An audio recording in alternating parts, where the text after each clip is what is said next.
હરેક સનાતનીઓને કહું છું કે આવા તકલાદીઓ ઉપર કંઈક કરો બાપુ ધોકાવાળી જ કરો. હું તો કહું છું કોને ખબર પડવી જોઈએ કે કેમ થાય સનાતની.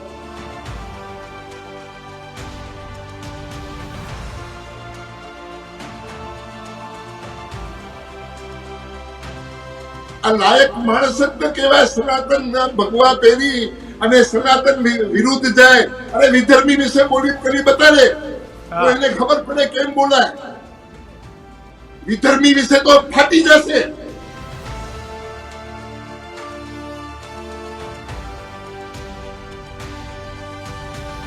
અને આ હાલી નીકળ્યા છે સનાતન ઉપર બોલવા માટે, જેને સનાતન નું જ્ઞાન નથી, એક તકો જ્ઞાન નથી સનાતન નું, જેને આ ખાઈ પીને ભાદરવાની ભેળ જેવા થઈ કરી અને ફળે બેઠા ધોતિયા ખોઈ ખોઈને વાય.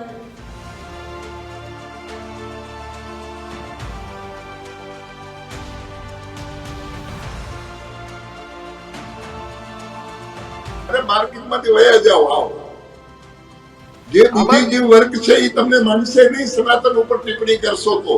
અને હું એને ચેલેન્જ આપું છું જે બોલવા વાળો છે, જો તે તારી માના થાનેલા ધાવ્યા હોય તો તું પ્રભુ કોઈ વિધર્મી ઉપર બોલી કરી બતા, અને જો ખેતી બકરીઓને ધાવ્યા હોય તો નહીં બોલતો. બાપુ આમાં તો ઘટના એની બોલવાની તો સનાતન ધર્મની વિરુદ્ધ અને એક બાજુ સ્વામિનારાયણ સંપ્રદાયના સંતો કાંડ કરે, સૃષ્ટિ વિરુદ્ધ કૃત્ય, દુષ્કર્મ, જમીન, આવા અનેક કાંડ આવે. તમામ સંતોની આવી વાત નથી, પરંતુ જે સંત છે, અને બીજી બાજુ કિશન કદાચ વિવાદમાં રહેવા માટે, મોટા રહેવા માટે જેમ ભાવે એમ બફાટ કરે. દીક્ષિત 10,000 વર્ષ કરતાંય જાજો ઇતિહાસ એ જગદંબા માં જોગણીઓ અને નવરાત્રીનો આદ્યશક્તિનો આ પર્વ છે, અને આ પર્વ વિશે સ્વામિનારાયણ સંપ્રદાયના બાબા એ સનાતન ધર્મ વિશે ગમે એમ બોલશે, પોતાના ધર્મમાં શું ચાલે છે એના વિશે એક વાત નહીં કરે દીક્ષિત. અને જ્યારે આદ્યશક્તિમાં જગદંબાનો આ પર્વ ચાલે મારું ખૂન ઉકળી જાય અને વાત એવી કરે છૂટાછેડા થઈ જાય. અને મા બેન દીકરીઓ વિશે તમે નવરાત્રી કહો, ભાઈ તમને કોને પરમિશન આપી? તમારે તમારા ધર્મમાં જે કરવું એ કરો, પણ આદિ અનાદિથી સત્ય સનાતન ચાલે દીક્ષિત. હજારો વર્ષથી આ સનાતન ચાલે છે. અને કોઈને પોતાની લીટી લાંબો કરવામાં વાંધો જ નથી. આ તો પોતાની લાંબી કરવામાં તમે ગમે એની ટૂંકી કરી નાખો. અને એ સંત સાચો હોય તો ભાઈ તારા સંપ્રદાયમાં જે ધંધા હાલે છે એ બંધ કરાવ. એની તો એકવાર વાત કર. નહીં બંધ ભાઈ, વાત તો કર કે નહીં આ ખોટું છે, એવી તો તમારામાં કોઈમાં હિંમત નથી. અને તમે મીડિયામાં આવવા માટે ખોટે ખોટા બફાટ કરી નાખો અને આવા ધંધા કરો. આ શબ્દ સખતમાં વખોડાઈ નાખે એવા છે. આપણી સાથે જુનાગઢથી ઇન્દ્રભરતી બાપુ જોડાઈ ગયા છે. બાપુ ઓમ નમો નારાયણ. જય ગિરનારી બાપુ. બાપુ શું કહેશો આવા બફાટને કઈ રીતે જવાબ આપવો? હવે પ્રભુ પહેલા તો સ્વામિનારાયણ સંપ્રદાયના સર્વે સંતોને હું પ્રણામ કરું છું, કેમ કે એ સંપ્રદાયની અંદર ઘણા સંતો સારા પણ સંતો છે, જ્ઞાની છે અને ઘણા સંતો ઉપકારી છે. પણ આવા તકલાદી જેની માં ડુંગળી ને બાપ લસણ હોય એને ખબર જ નથી સનાતન શું છે, જેને સનાતન વિશે ક્યારે ભણ્યા નથી અને સનાતન શું છે એની બારામાં એ લોકોને ખબર નથી ને સનાતનની વાત કરવા માંડ્યા કે આ નવરાત્રી તો પ્રભુ આદિ નથી, આ તો અનાદિ છે. નવરાત્રી અનાદિ કાળથી પ્રભુ આ ચાલી આવે છે. આદિ અને અનાદિ બે હોય. આદિ જે ચાલુ થયું હોય ઈ, અને અનાદિ છે તે જેની આપણે ખબર જ હોય કે એની આ કઈ તારીખે આ ચીજ ચાલુ થઈ છે. અને નવરાત્રી અને શિવરાત્રી એ તો મહાપર્વો છે બે, અને એની અંદર જ્ઞાન અને વિજ્ઞાનનો સમન્વય કરીએ તો નવરાત્રી પ્રભુ એક જ એવું વર્ષની અંદર દિવસ છે 15 દિવસ, જે 15 દિવસની અંદર ચંદ્ર રોજ એની એક કળાએ ખીલે છે. અને શરદ પૂનમના દિવસે ચંદ્ર એની 16 કળાએ ખીલે છે. અને જ્યારે એ ખીલૈયાઓ માતાજીની આરાધના કરી અને જે માતાજીના પળની અંદર જે રમે છે એના ઉપર ચંદ્રના કિરણો એના ઉપર પડવાથી રોગ પ્રતિકારક શક્તિ વધે છે. અને આજે પણ ચંદ્ર પૂનમના દિવસે માણસ સફેદ આઈટમ મૂકી કરી અને એ આરોગ્ય છે, કેમ કે રોગ પ્રતિકારક શક્તિ વધે છે. એની અંદર જ્ઞાન અને વિજ્ઞાનનો સમન્વય છે. હવે આ ધોતિયા વાહે ખોઈને નીકળી પડે. એમને ખબર છે કે આ સનાતન શું છે, આ પરંપરાઓ શું છે. હરેક પર્વની અંદર, ભારતીય હરેક પર્વની અંદર એની અંદર લોજિક છે. એની અંદર તમે ડીપની અંદર વિચારો તો એની અંદર શું છે એ આવો સામે બેસીએ અને વાત કરીએ. હવે હાલી પડ્યા છે, આ ભગવા પહેરી કરી નીકળી પડ્યા છે, એને કોઈ જાતનું જ્ઞાન નથી. આ વર્ણશંકર કહેવાય. બાપુ, આપણી મા બેન દીકરીઓ માટે આવા શબ્દો કે આ નવરાત્રી છે, આમ છે, તેમ છે. અરે ભાઈ, આ આદ્ય શક્તિની આરાધના છે અને જે કિસ્સાઓ હોય એ હશે. એનાથી આપણે પણ બધી માતાઓ બહેનો માટે આવા પ્રકારના શબ્દો, આમને રાઇટ્સ કોને આપ્યા છે કે એ સૌથી મોટા સનાતન ઉપર આ પ્રકારની કમેન્ટ કરે ને એને એ પાછા એ કમેન્ટ ઉપર અડગ રહે ને? આમના સંપ્રદાયનો એક પણ એમને ગુરુ એ નથી કહેતો કે નહીં આ ખોટો છે. આમની ઉપર કોઈ પગલા પણ નથી લેવાતા. આપણા અખાડામાંથી તો હોય તો તમે કાઢી મૂકો કોઈ એવા કૃત્ય કર્યા હોય તો. બેટા, એક છે ને ધણ હોય ને, ધણનો એક ગોવાળ હોય. એક ધણ હોય એનો એક ગોવાળ હોય. તો આ સંપ્રદાયના આચાર્યને સમજવું જોઈએ. આચાર્ય પોતે કહે કે હું મોઢું સ્ત્રીનું ન જોઉં. અને આજે ભારતની અંદર ભારતના યશસ્વી વડાપ્રધાન માનનીય નરેન્દ્ર મોદી આજે બહેનો દીકરીઓ માટે કેટલા કાયદા, કેટલી બધી સુવિધાઓ. આજે જો ભારતના વડાપ્રધાન જો નારીને નારાયણી કહેતા હોય અને આ લોકો કહે કે અમે મોઢું ન જોઈએ અને આ બોલી ન શકાય આપણાથી, એવા શબ્દો સ્ત્રી વિશે બોલતા હોય તો ઈ છે ને બેટા, જે એના પેટમાં પડ્યું હોય ને એ બધું બહાર નીકળે છે. જેવા છે ને એવા દેખાવ કરે છે. બાપુ, એટલે આવા લોકો સામે કેવી કાર્યવાહી કાયદાની સ્વામિનારાયણ સંપ્રદાયના સંતોને પણ આપણે શું કહેવું જોઈએ? કેવી કાર્યવાહી? ખાઈએ તો ઓટકાર ડુંગળી નો આવે, ફળ ખાઈએ તો ફળ નો આવે. એવી રીતે આ ઓટકાર એના બહાર નીકળે છે ભાઈ. બાપુ, શું કાર્યવાહી થવી જોઈએ આવા લોકો પર જે નવરાત્રીના આદ્ય શક્તિના પર્વ સમયે? જોઈએ ને હરેક સનાતનના સાધુને, હરેક સનાતની વ્યક્તિઓને આ જ્યાં મળે ત્યાં એને મેથી મત દેવો જોઈએ. આ લાયક માણસ જ ન કહેવાય સનાતન ભગવા પહેરી અને સનાતન વિરુદ્ધ જાય. અરે વિધર્મી વિશે બોલી કરી બતાડે તો એને ખબર પડે કેમ બોલાય. વિધર્મી વિશે તો ફાટી જશે. અને આ હાલી નીકળ્યા છે સનાતન ઉપર બોલવા માટે, જેને સનાતનનું જ્ઞાન નથી. એક તકો જ્ઞાન નથી સનાતનનું. જેને આ ખાઈ પીને ભાદરવાની ભેળ જેવા થઈ કરી અને ફરે બેઠા ધોતિયા ખોઈને વાય. બાપુ, ગોવાળ નથી એટલે આ બધી પરિસ્થિતિનું નિર્માણ થયું છે. અલગ અલગ સંસ્થાઓ, મંદિરો જ્યાં જેમ મજા આવે એમ ખોલીને બેસી ગયા છે. બળાત્કાર, અત્યાચાર, સૃષ્ટિ વિરુદ્ધના કૃત્ય, જમીનોના કૌભાંડ, આવા અનેક કૌભાંડો એ આ લોકો ભગવાનની આડમાં કરી રહ્યા છે. ઇન્દ્રભારતી બાપુ, બેટા, આ લોકો કહું છું ને, સાધુ જ પહેલા નથી. પહેલા તો આ સાધુ હોય ને, સાધુનો ધર્મ શું છે? સનાતનની રક્ષા કરવું એ સાધુનો ધર્મ છે. અને 2700 વર્ષ પહેલા જગતગુરુ શંકરાચાર્ય, આજે શંકરાચાર્ય એક નાગા ફોજ કરી હતી સનાતનને સાચવવા માટે અને સનાતનને વિધર્મીઓથી બચવા માટે. અને આ સ્વામિનારાયણ સંપ્રદાય રામાનુજાચાર્યમાંથી ઈ સંપ્રદાય છે, પણ આજે ઈ સંપ્રદાયની વ્યક્તિઓ રામાનુજાચાર્યને સાઈડમાં કાઢી નાખ્યા. અને રામાનુજાચાર્યનો ક્યાં ફોટો નથી, ક્યાં એનું પૂજન નથી, ક્યાં એનું વાર્તાલાપની અંદર ક્યાં નામ નથી લેતા. પણ મૂળ તો પ્રભુ રામાનુજાચાર્યમાંથી જ ઈ સંપ્રદાય છે. અને આજે ધર્મનું એને પોતાનું જે કઈ હોય એ બોલતા હોય છે. આજે શ્રીમદ ભાગવત આ તે જે બોલે છે તો એને કહો ને, એના પુસ્તકો પોતાના બનાવી કરી કાઢે. એના પાસે શું ઇતિહાસ છે? ખાધા પીધા ને તમે કીધું એના સિવાય છે શું એના પાસે? બાપુ, તો બાપુ, આ બધામાં બફાટો કરતા છે એનું કારણ તમને શું લાગે? કાંઈ વાત નહીં, વિવાદ નહીં, બધું શાંત સનાતન સ્વામિનારાયણ નું પડ્યું હતું, તા આવા બફાટ કરીને વિવાદ કરી નાખે, એનું કારણ તમને શું લાગે બાપુ? માર્કેટમાં આવવું હોય એટલે બીજા સાધુઓ બધા સારા વક્તા સાધુ હોય, મોટા સાધુ હોય, એના વિશે બોલે એટલે માર્કેટમાં આવે. અરે માર્કેટમાંથી વયા જાઓ, આવો. જે બીજી જે વર્ગ છે એ તમને માનશે નહીં સનાતન ઉપર ટિપ્પણી કરશો તો. અને હું એને ચેલેન્જ આપું છું, જે બોલવા વાળો છે, જો તે તારી માના થાનેલા ધાવ્યા હોય તો તું પ્રભુ કોઈ વિધર્મી ઉપર બોલી કરી બતા, અને જો ખેતી બકરીઓને થાવે તો નહીં બોલતો. બાપુ આમાં તો ઘટના તાકાત નથી એની બોલવાની.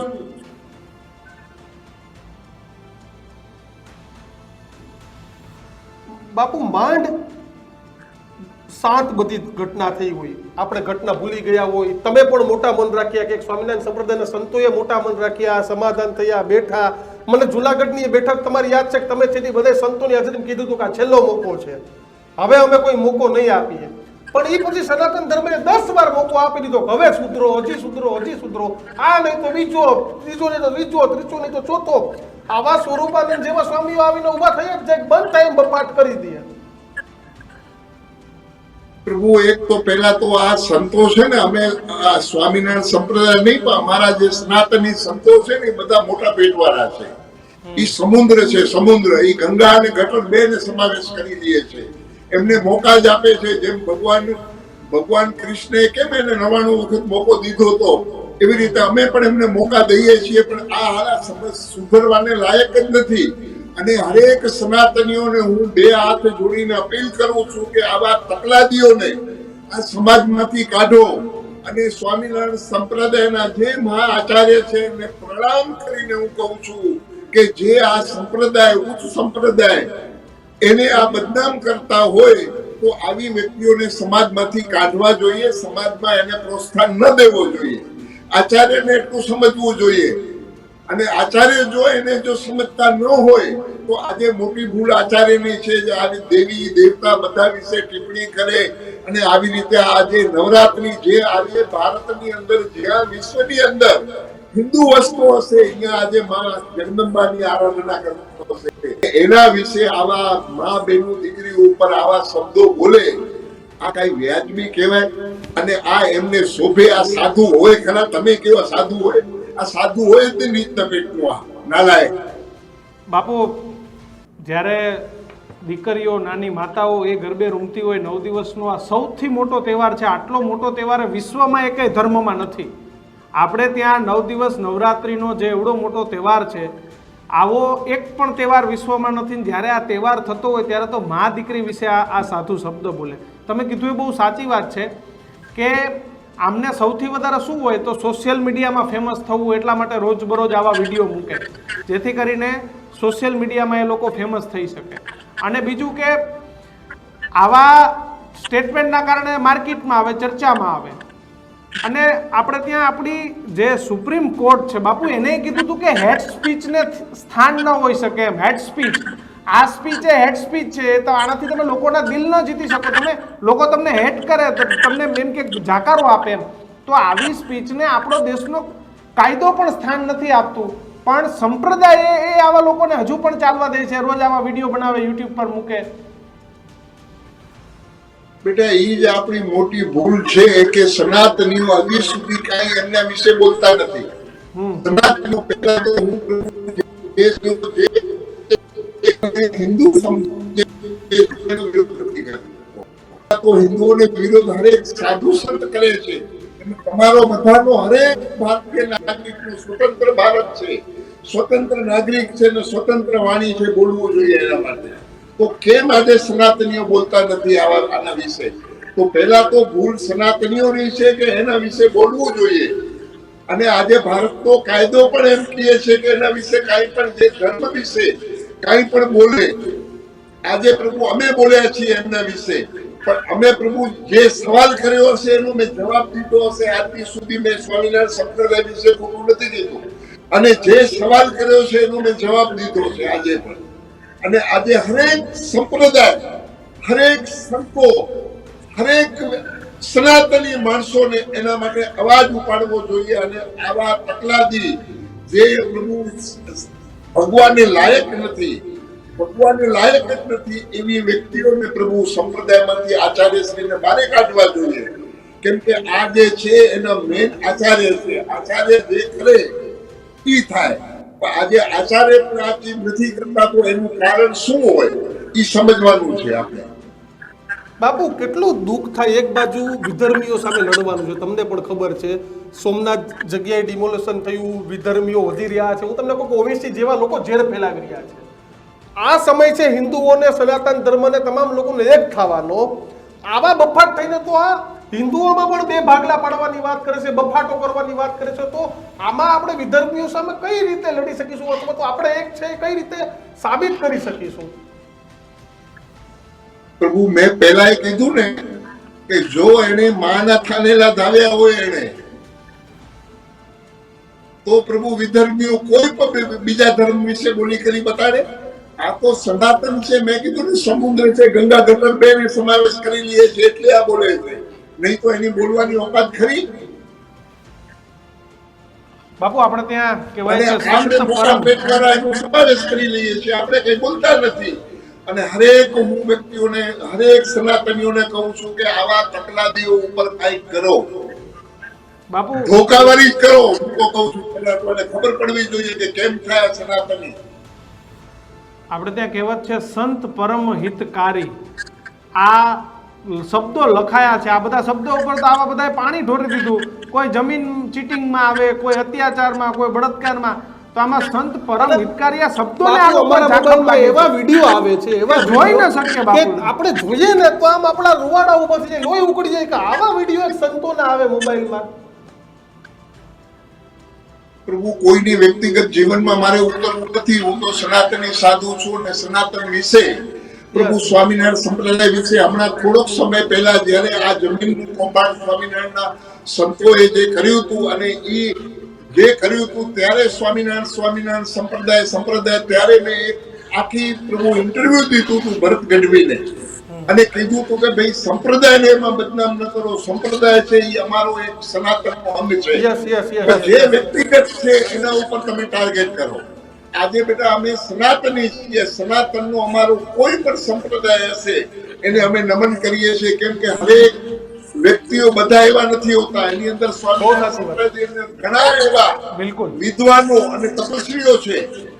એનાથી કઈ સ્વામિનારાયણ સંપ્રદાય ખરાબ નથી થતો, પણ અમુક આવા તકલાદીઓ જે છે એની સ્વામિનારાયણ સંપ્રદાયના આચાર્યને વિચારવું જોઈએ કે આવાને કાઢી નાખવા જોઈએ, જેનાથી સનાતન અને સંપ્રદાય બદનામ ન થાય. બિલકુલ બાપુ. બાપુ ખૂબ ખૂબ આભાર અમારી સાથે જોડાવા બદલ. ઓમ નમો નારાયણ બાપુ. જય સ્વામિનારાયણ. જય ગિરનારાયણ. તો કિશન, એક વાત મને બાપુની સાચી લાગે છે, સદગુરુ ગોપાળાનંદ સ્વામી, સદગુરુ મુક્તાનંદ સ્વામી, આજે પણ સ્વામિનારાયણ સંપ્રદાયમાં અનેક એવા સંતો છે કે જે સંતો ખરેખર આદરણીય છે, પૂજનીય છે, પરંતુ આવા વ્યક્તિને તો હું સંત કહેતો જ નથી કે જેને રોજ ઉઠીને બફાટ કરવા હોય, દુષ્કર્મ કરવા હોય, કાંડ કરવા હોય અને પછી પોતે ભગવા વસ્ત્રમાં. અરે ભાઈ, તારે આવા જ બફાટ કરવા તો તારા ભગવા નતા પહેરવા. પેરી પેન્ટ શર્ટ પહેરીને તારા ફરવું તો તારું જ્ઞાન ગમે એ લઈ લેતે, ન ગમે તો તને જેલમાં નાખી દે. તું સંત બનીને ફરે છે, ગમે એવા બફાટ કરી દે, તો આ એની જાતને સમજે છે શું? અને કિશન, વિડીયો બનાવતા આગળ હું લખે ખબર કાયદાકીય કાર્યવાહી કરશો. અરે ભાઈ, કર લે કાયદાકીય થાય કર લેજો ભાઈ. ભગવાનના કાયદાથી સૌ કોઈ મોટો કાયદો નથી. સ્વામિનારાયણ ભગવાન જેનું જે કાયદાકીય કરવું કરશે ને, સ્વામિનારાયણ ભગવાન કરશે. અને તમને એવું લાગે કે તમે કયો તો તમારા આવા નિવેદનથી સ્વામિનારાયણ ભગવાન ખુશ થતા હશે? હું ગેરંટેડ કહું કે આજે અમે બોલે છે એનાથી ખુશ થતા હશે, કારણ કે ખબર છે સાચું બોલે છે. તમારી જેમ ફેમસ થવું છે, લોકપ્રિયતા YouTube માં ચેનલો ચલાવીને ફેમસ થવું અને પૈસા કમાવા છે. પાછળ ઓલું સિલ્વર બટન બતાવ્યું ને, હા, એ ધંધા કરવા છે ભાઈ આ બધાને. અને તમારે એ ધંધા કરવા તમે કરીએ. બાકી દીક્ષિત જ્યારે આ બધા મુક્તાનંદ સ્વામી, ગોપાળાનંદ સ્વામી થયા ત્યારે ક્યાં સોશિયલ મીડિયા હતી ભાઈ? અને તો એના સંદેશ આજે પહોંચેલા. એમની વાતો વહેતી થઈ હતી, એમને તપસ્યા કરી હતી. આ બધાની જેમ થોડા ધોટિંગ કર્યા હતા. ભગવાન સ્વામિનારાયણ એનો ઉપદેશ લઈને નીકળ્યા હતા. ક્યાં મોબાઈલ ને ક્યાં સોશિયલ મીડિયા હતું? આજે એકને આઈફોન વગર હાલતું નથી ભાઈ. અને છતાંય ભગવાને લખેલા દેશ વિભાગના લેખ હોય, વચનામૃત હોય કે શિક્ષાપત્રી હોય, આજે વાંચે અને છે આના લોકો. ઢોંગી હોય એના વિશે તો વાત કરવી નથી. કરવી. કે આવા શિક્ષાપત્રીમાં ભગવાને શું લખ્યું, વચનામૃતમાં શું ભાઈ, લખ્યું એ કહીએ. સંપ્રદાયમાં નિયમોની જરૂર છે. થોડા નિયમો લાવો, ખૂબ જરૂરી છે. અમને દુઃખ થાય અને રોજ અમારે આ મુદ્દે બોલવું પડે ને, અમને દુઃખ થાય કે કેમ અમારે સ્વામિનારાયણ સંપ્રદાયના કોઈ સંતની વાત કરવી પડે. તમારે કરી હતી ઋષિ ભારતીય અને ભારતીય શ્રમનો વિવાદ આવતો હતો ત્યારે એની વાત કરી. દુઃખ થતું હતું. ત્યારે દુઃખ થતું હતું સનાતન ધર્મ. આજે દુઃખ થાય ને તમારે સુધારવાનું નામ જ નથી લેવું, અને પછી કહો છો બોલે છે ભાઈ 1000 વાર બોલશું. અને દીક્ષિત, જેની આંખમાં કમળો હોય ને એને પીડું દેખાય. અને ધંધા બાકી જેવા હું હોય. તને એમ કહું જે અત્યારે નવરાત્રી ચાલે આપણે દરેક મા બેન ને આપણે રિસ્પેક્ટ થી જોઈએ કે આ જોગણીનું સ્વરૂપ છે. હા. આવી કમેન્ટો કરાય અને તમે એવી નજરથી જોતા હશો એટલે તમને તમારી એવું દેખાય. તમારી નજર જ ખરાબ થઈ ગઈ ભાઈ. તમારું મગજ ફેલ થઈ ગયું. આ જે સ્વામી બોલ્યા ને એની નજર જ હલકી છે, નજર ખરાબ છે. બહુ મુફત બોલું છું ના સત્ય છે. પણ ખેર જ્યારે સંપ્રદાય બદનામ થાય ત્યારે દુઃખ થાય. કારણ કે અમે પણ એક હિન્દુના એક સ્વામિનારાયણ સંપ્રદાયનો ભાગ છીએ. અમે પણ એ જ મંદિરોમાં એ જ આશ્રમોમાંથી મોટા થઈ અને દર્શનો કરીને આવ્યા છીએ. એટલા માટે દુઃખ થાય. તમારું શું માનવું છે ખાસ કમેન્ટ બોક્સમાં લખજો. મારા દીક્ષિતના આપ સૌને જય સ્વામિનારાયણ, જય ગિરનારી.